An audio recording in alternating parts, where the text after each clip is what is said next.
RPG Week saison 2 numéro 9, que c'est une question de compteur qui s'annule, peut-on comparer le besoin d'évasion au besoin de jeu? Les deux peuvent être présents sans forcément s'opposer. Est-ce que quelqu'un pourrait les illustrer par le narratif d'un côté et le jeu de société de l'autre?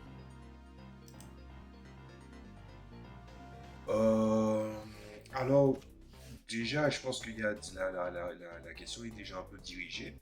Donc oui, effectivement, il y a une différence entre le besoin d'évasion et le besoin de jeu. Je suis quelqu'un qui, malheureusement ou heureusement, je ne saurais pas encore comment dire, mais qui a une vision assez terre à terre des choses quand je masterise, c'est-à-dire que je ne me dis pas que je suis autour d'une table, que je suis en train de mettre fin à un univers fictif avec les autres joueurs qui viennent intervenir pour pouvoir justement vivre cette partie.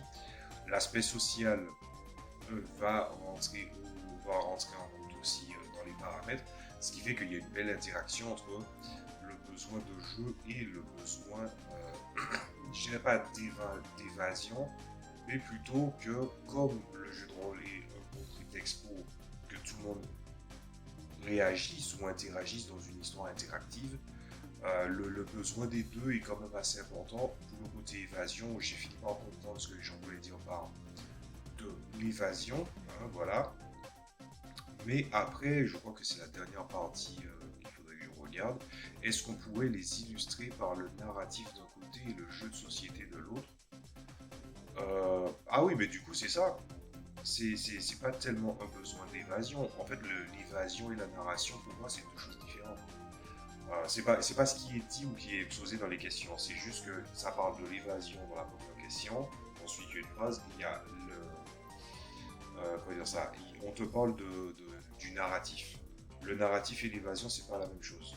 Il y a des gens, ils ont besoin d'un ailleurs, et cet ailleurs est dans une fiction, et parfois ça demande une certaine immersion de sa part et un certain investissement qu'il attend, que je joueur attendrait potentiellement.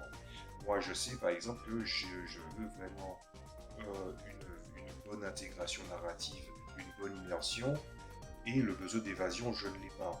Mais je comprends le besoin d'évasion, mais je fais quand même très très attention et je mets en garde les joueurs contre ça, sur le fait qu'il ne faut pas oublier qu'on est déjà autour d'une table, qu'il y a des moments où en fait le système va dire quelque chose qui ne va pas plaire, et du coup, ouais, je pense que c'est des éléments à dissocier et on peut avoir besoin d'un D3 ou à des proportions variables.